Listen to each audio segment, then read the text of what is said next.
일단 처음 제가 구성한 코드, 네, 코드 설명입니다. 일단은 제가 시간 순서대로 주피터 파일을 만들어서 작업을 했는데요. 어, 7번과 8번은 이제 최종 발표용 IPYMB이고 앞에 6개는 시행착오와 그런 작업 과정을 나열한 IPYMB입니다. 그리고 여기 보이는 H5 확장자로 되어 있는 이 파일은 모델 파라미터고요. 이 참고용 IPMB는 MV, 그러니까 마코비츠 포트폴리오 이론을 좀 미리 구현한 다른 사이트의 그 코드를 참고를 했습니다. 그리고 프로펫이라는 이 프로펫이라는 파라미터 존재하는데요. 이거는 이제 나중에 자세히 설명드리도록 하겠습니다. 먼저 이제 스톡 프라이스 캣이라는 노트북 파일 들어가 보면은 이제 파이낸스 리더를 활용해서 실행을 해왔고요. 이제 디렉토리를 생성을 해주고 모든 SMP에 속하는 모든 파일을 CSV 파일로 불러와서 이거를 나열을 해보고요. 이제 이거를 20년치를 구현을 했는데 이제 이게 20년치의 길이가 5266일입니다. 5266일이 안 됐다는 것은 중간 상장 폐지가 됐다는 것이거나 중간에 상장이 됐다는 것이기 때문에 모두 삭제를 해주는 전처리를 진행해주고요.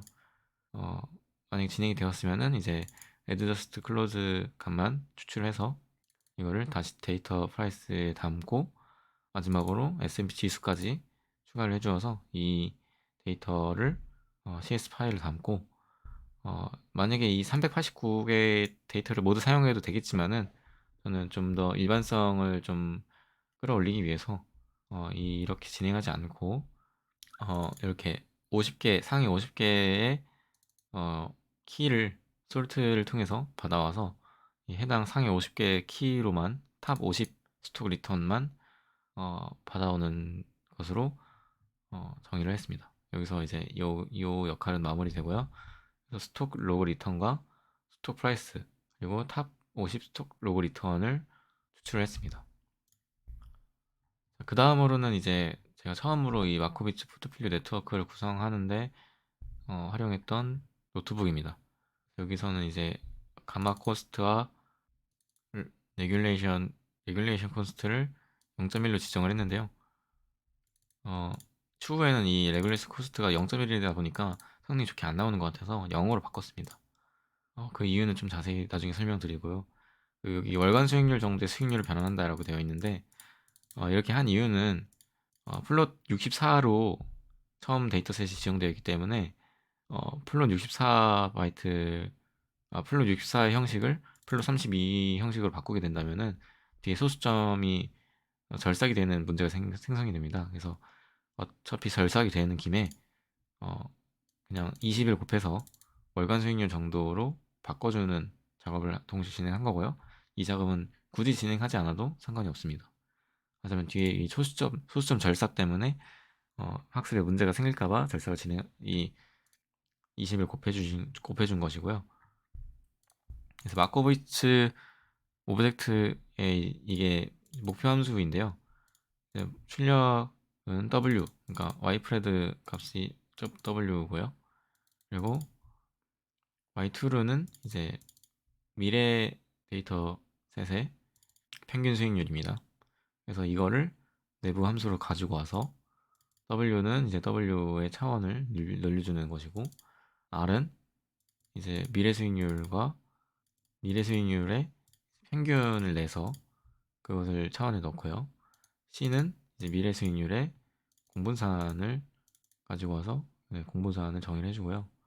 그래서 여기 아까 말씀드렸다시피 그 세 가지의 목표함수 식이 있습니다. 그래서 이거는 웨이트, 그러니까 포트폴리오 비율이죠. 비율과 평균 수익률을 곱한 그 실제 수익률이고요.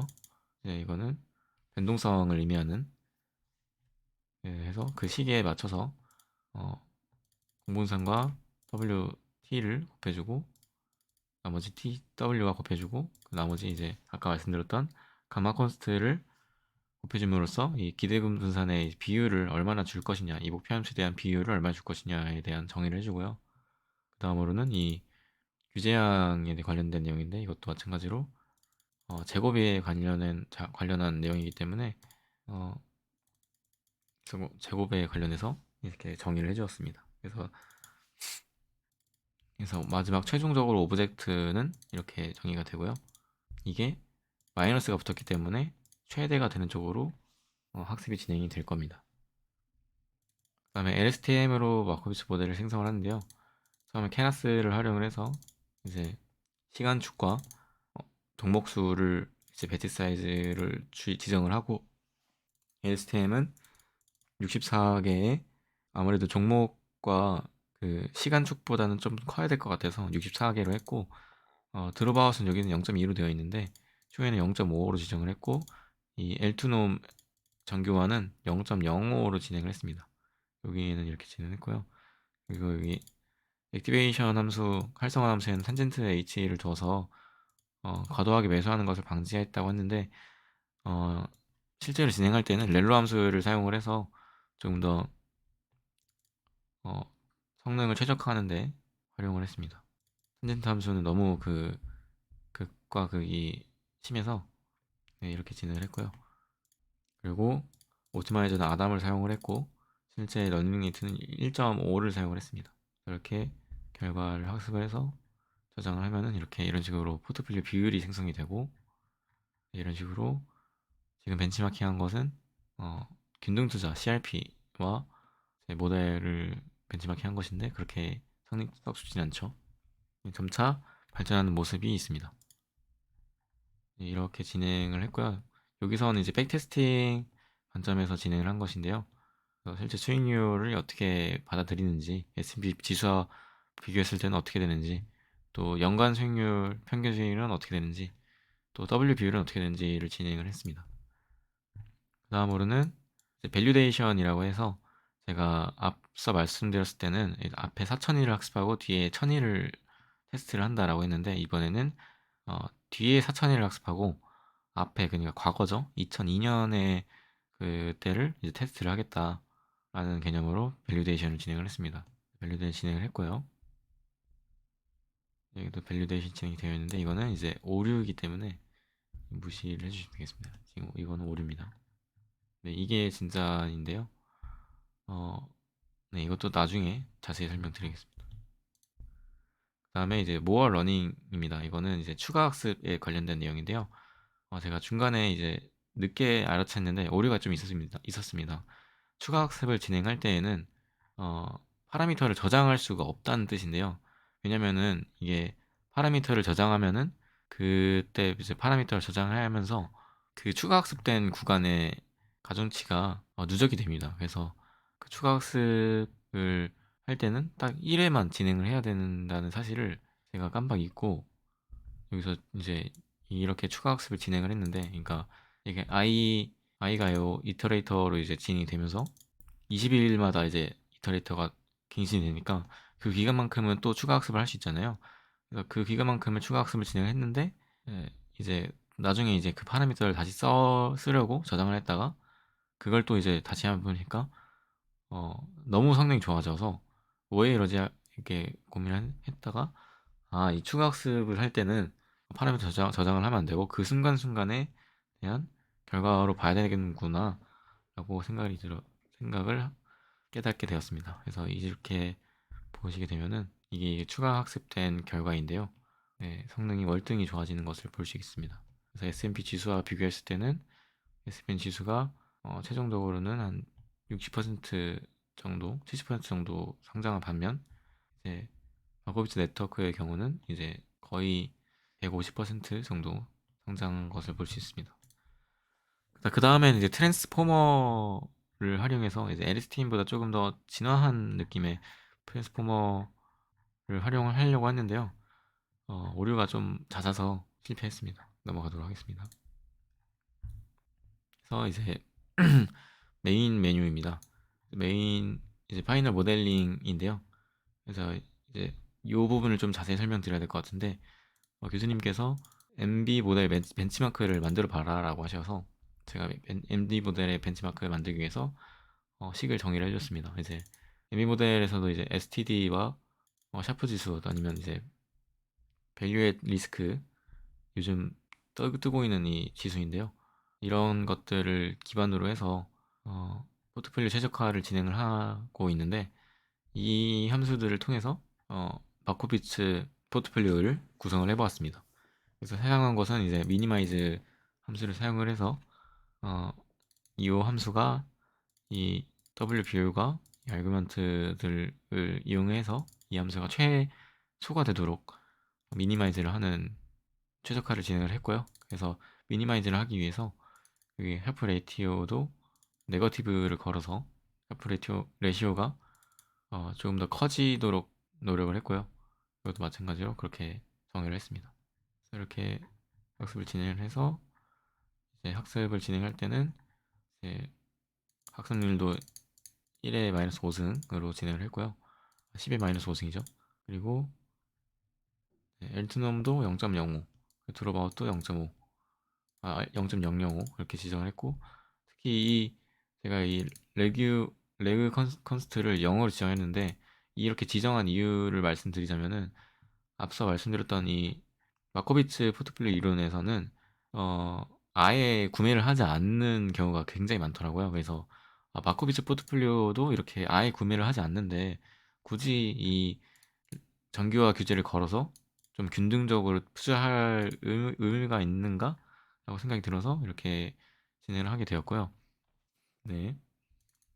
물론 이걸 이제 좀 값을 변경해 가면서 진행했으면 더 좋았겠지만은 시간관계상 아예 빼서 진행하는 것으로 했습니다. 그리고 이거는 가마 컨스트는 아무래도 이제 공분산을 참조한 이제 기대 분산에 대한 수식이기 때문에 빼지 않았고요. 너무 빼면은 리스크가 너무 클 것 같아서요. 그래서 이렇게 진행을 해서 이제 학습이 잘 돼서 잘 피팅이 되는 모습을 볼 수 있고, 아까 보여드렸던 그 W 비율과는 좀 다르죠. 지금 이게 최초의 W 비율인데 이거는 이제 규제 콘스트가 들어가 있기 때문에 최소한 0.1 정도는 다 나오는 모습을 볼 수 있는데, 마지막 모델은 거의 구매를 하지 않고 일부 종목만 구매를 하는 모습을 볼 수 있습니다. 그래서 일부 종목만 거의 25% 정도 구매를 하고, 이것도 10%, 이것도 15% 정도 구매를 합니다. 그래서 이제 백테스트를 진행을 하고요. 백테스트 진행할 때는 추가 학습을 진행을 해서 조금 더 성능이 좋아지도록 진행을 했습니다. 이것도 마찬가지로 이거는 밸리데이션 테스트 셋이고요. 그래서 이 순서를 바꿔서 테스트를 진행을 했습니다. 앞선 조건은 다 똑같고요. 여기서 이제 프로펫이라는 게 나오는데 이게 예언자라는 뜻입니다. 프로펫을 왜 두었냐? 그러니까 최적으로 이게 이제 비디도 머신러닝이고 딥러닝이고 하다 보니까 아무래도 최적으로 학습을 할 수가 있습니다.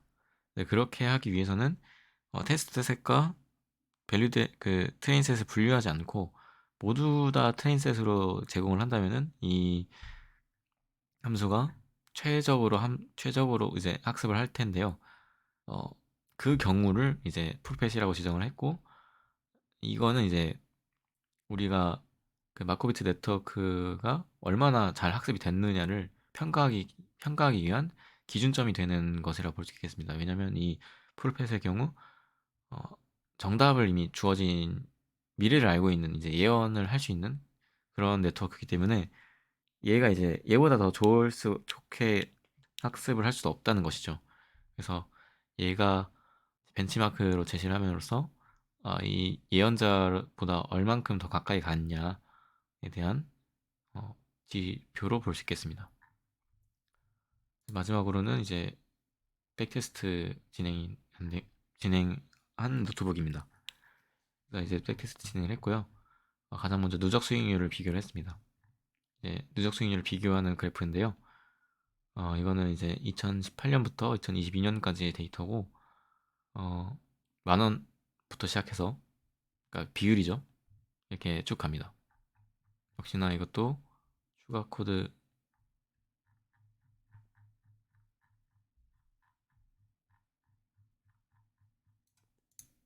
네, 이렇게 누적 수익률을 비교했을 때, S&P 지수는 여기 있고, 이제 MV 모델은 다 여기 중간쯤에 있고, 균등 투자가 오히려 성능이 좋은 모습을 볼 수 있는데, 마코비츠 모델이 제일 성능이 좋은 것을 볼 수 있고요. W의 투자 비율을 좀 보자면은 마이크로소프트와 애플을 조금 더 많이 가지고 있는 것을 볼 수 있고, 이렇게 장이 하락할 때쯤이면은 금세 이제 투자 비율을 줄여서 리스크 방어를 하는 모습을 볼 수 있습니다. 연간 평간 연간 평균 수익률은 이렇게 지정이 되고요.